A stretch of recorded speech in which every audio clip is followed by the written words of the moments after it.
Maulap yung panahon ngayon, kaya pasensya na kayo kung medyo malabo yung video natin. Kasi nga, maulap, tapos yung windshield natin madumi dahil nga rin sa mga talsik ng mga nalusaw na snow sa daan. Mula dun sa pinanikan natin hanggang dun sa bababaan natin, siguro mga around 30 kilometers, 35 kilometers. Ang babayaran natin siguro mga 1,000 yen siguro. So mga 380 pesos for 30 kilometers. Pag nagda-drive ka dito sa Japan, mahigpit sila dito sa mga speed limit ng kahit saan, kahit sa highway, kahit sa baba ng highway. Usually pag sa baba ng highway, mga side streets, mga nasa around 50, 60 kilometers yan. Hanggang ganyan lang. Hanggang ganyan lang ang takbuhan dyan. Dito sa highway, 80 to 100. Marami mga speed camera rito. Bukod pa dyan, sa mga speed camera na yan, marami ditong mga nagda-drive na mga police na ang gamit ay private car. Kasi syempre, tayo mga driver, matitigas ang ulo, isa na ako dyan. Paglagpas natin ng speed camera, dyan na tayo babanat ng overspeeding, dyan tayo magmamadali. Dito sa Japan, hindi ka pwedeng maniguro kasi marami nagda-drive dito mga police ng mga private car na nanguhuli along the highway. Kaya hindi ka pwedeng paniguro dito kasi minsan isang beses nasita na ako dyan.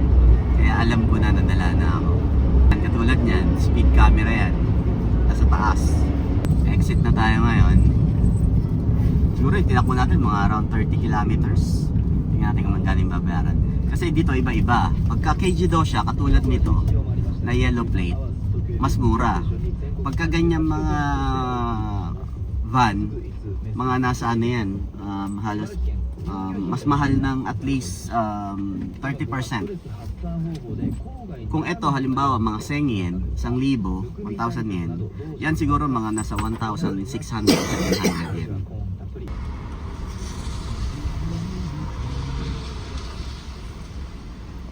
Dito madalas, dito madalas ang mga tao sa mga ganito, yung mga matatanda na ang ginagamit nila. Kasi yung mga ganitong trabaho kaya na matatanda. So yun ang binayaran natin, 1,080 yen. So siguro around sa pera natin mga 380 pesos. Okay, naka-exit na tayo. Balik ako sa inyo ulit mamaya pag malapit na tayo dun mismo sa Moerenoma Park. Medyo naglulusaw na yung yelo. Mula dito, makikita mo na sa kaliwa, yun yung maliliit na bundok na yan. Yan yung gusto kong, ayan, may mga nag-slide ayun sa taas. Slide, bitso? Oh, mashiroso! Nakita ko na may mga nagpapadulas doon sa taas ng bundok. Ilang beses na kami nakapunta rito, pero madalas summertime kami nagpupunta kasi masarap mag-picnic dito, ang daming nag-snow activity, paakyat doon sa ano. First time namin makarating dito ng winter kasi may napanood ako sa YouTube na mula doon sa taas nga ng maliit na bundok na yon, pwede ka umakyat at pwede ka nang magpadulas hanggang dito sa baba. Ayan, katulad ng mga nasa unahan natin.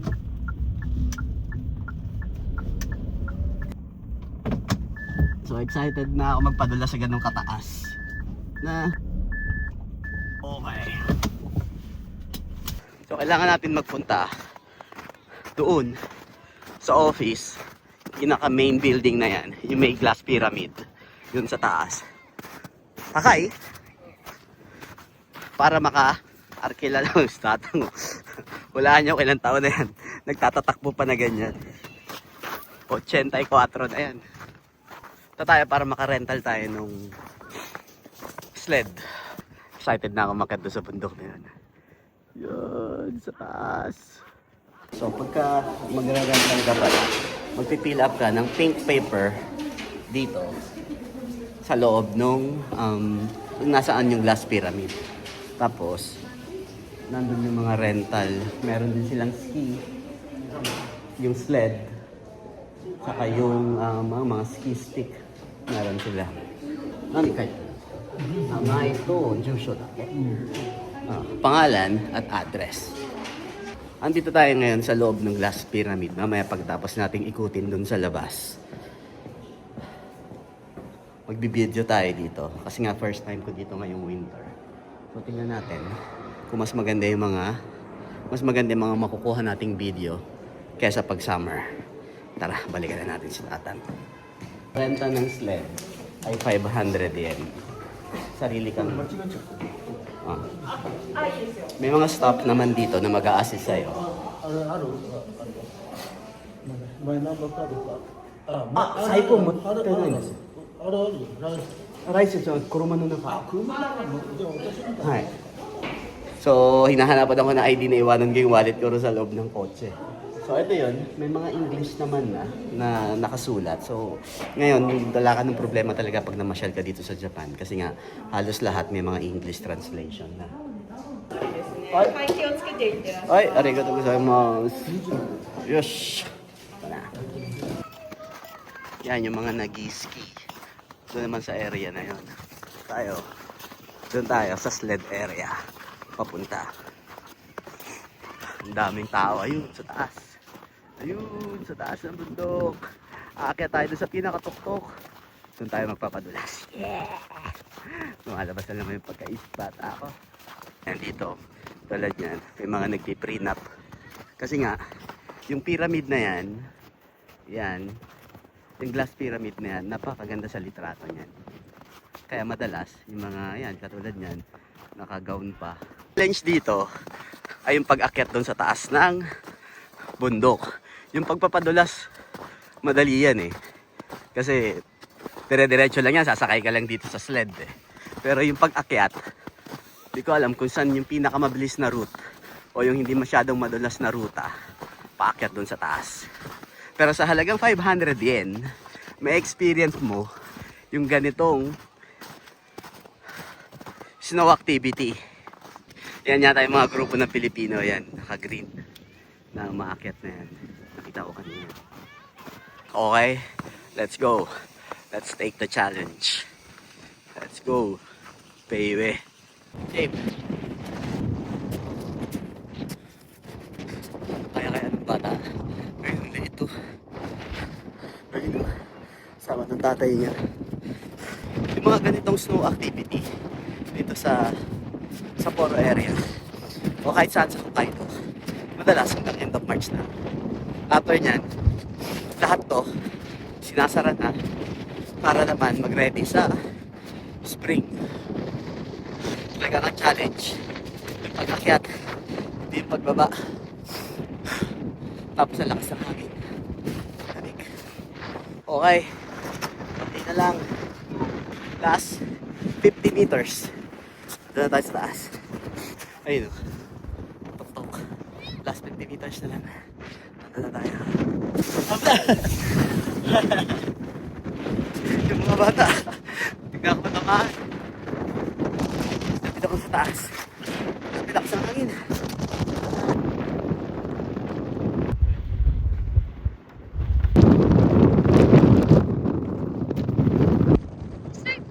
Hey! Yes! Sabay-sabay na daw kami.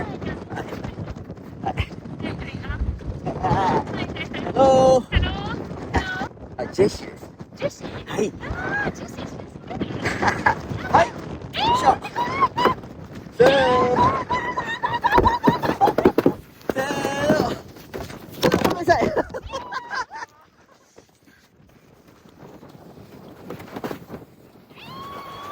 Nauna na sila. Ako, wala na. Ah!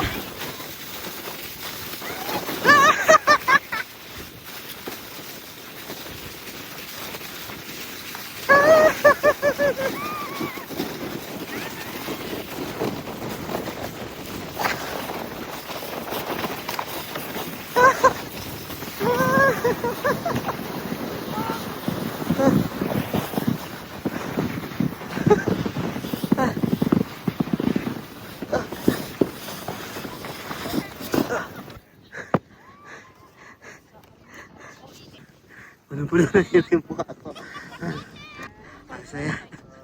Isa nakakatakot din. Game. Tapos na tayo dito. Balik na natin tong sled. Doon sa lugar ko sa natin inarkila. Doon sa mga nagbabalak magpunta dito sa Hokkaido o mga nandito na, try nyo pumunta dito sa Moerenuma Park. Alam ko, from Sapporo, meron direct na bus. Hindi ko lang alam kung saan doon yung station. Pero check nyo lang sa Google. Nandun naman lahat. Kung saan yung mismong bus station. Yung bus Noriba. Para makasakay kayo papunta dito. Diretso.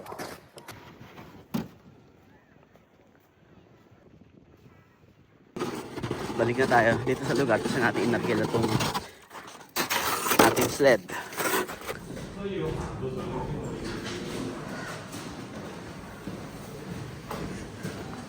Ang sarap dito sa loob.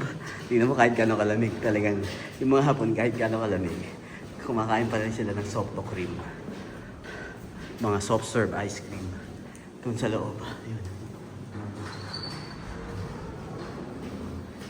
Tara, balik na natin to. Makalipat na tayo ng lugar. はい、ありがとうございます。Si Masara, kita ko sa mga. Ito yung loob ng Glass Pyramid na talaga namang mamamangha ka dahil sa ganda ng mga architectural features ng lugar na to. Nagsisilbi na rin itong isang dining area sa mga namamasyal. Tulad ng isang pamilya na to na may dalang sariling pagkain na pwede mo nang kainin dun sa mga designated area na may mga tables and chairs. Bagay na bagay talagang puntahan ng mga magjowa at yung mga iniwan ng jowa. Dito tayo ngayon sa Glass Pyramid. Punta na tayo sa car park. Ito yung mga lugar na hindi nyo dapat pinapalampas kapag nandito kayo sa Sapporo. Minsan yung mga makikita mo na ito may mga naka-costume. Hello! Mabait talaga nila dito. Ayun naman, nakita ko na naman yung pusa na yun, na rumarakit. Na minsan, pagka magpapa-picture ka kasama sa kanila, kung gusto mo magbigay, pwede ka magbigay. Pwede namang hindi din. Trip tayo. Bago tayo, andito tayo ngayon sa baseball field. Escon Field, particular. Ito yung home court ng Nippon Ham. Baseball team ng Hokkaido. Tara, pasok tayo.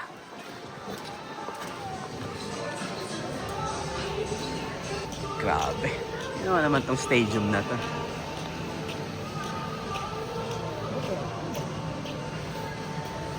Ngayon wala namang laro kasi naka-Yasumi pa yung naka-break pa yung baseball dito sa Japan.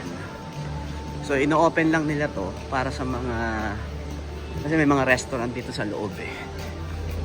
Ang ganda ng mga stadium nila. Ito, ilang taon pa lang to, 2 to 3 years pa lang to. Nung opening nandito rin kami ni Tata. Siguro last year hindi kami nakabalik dito. Ngayon taon lang na to para makakain lang. Masaya na si Tata kasi naidaan ko na naman siya dito. Kasi baseball fan yan eh. Tingnan mo yung stadium nila. Grabe. Ang ganda. Kailan kaya magkakaroon ng ganito sa Pilipinas? Yung ganito kagandang stadium. Ang Nippon Ham baseball team ng Hokkaido ay ang team kung saan sumikat ang pinakakilalang tao dito sa buong Japan na may tuturing mong Manny Pacquiao ng Pilipinas. Na ang food court. Ito. Food hall. Nippon Ham. これ豚だな。チキンかこれ。チキンじゃない？これ。うまいね。 Kare. Ito ang aming tanghalian ngayon. Chicken kare. Set. これチキン。ミックスじゃないですか。でもカレーうまいね。Sarap. Medyo may kamahalan nga lang ng konti. Itong isang plate na to, 1,500 yen. 700 pesos. Pwede ka nang kumain ng buffet sa Pilipinas, di ba? Pero kasi kasama sa binayaran mo dito, yung lugar. Hindi lang yung pagkain. Experience mo makapasok, makapasyal dito, makaikot sa Escon Field Baseball Stadium. Pero yung lasa ng karen, sarap. Meron siyang gulay, talong. Kare, umay eh. No. broccoli. Ihalo na natin yung buong kare. Masarap ng sabaw. Sarap ng sarsa.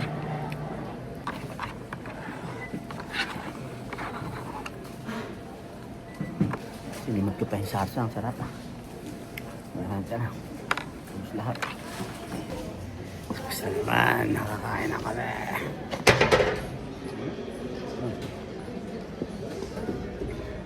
Lakad-lakad konti. Tapos uwi na. Eto, punta tayo sa mural ni Shohei Ohtani. Ito yung mural nila. Famous mural ni Shohei Ohtani. Ayun, sa taas. Dito sa Japan, ang overall #1 sports ay baseball. Kaya dito, ang mga baseball field, hindi lang laruan, kundi isa na ring magandang pasyalan. Tayo ngayon sa main entrance. Nandito yung malaking Coca-Cola na yan na ang laki sobra. Labas na tayo. Okay na pare, nakapasyal na tayo, nakapaglaro na tayo, nakakain na tayo. Tapos na naman ang isang buong araw natin. Hanggang sa muli pare. Kita-kita tayo sa susunod na video. Bye-bye!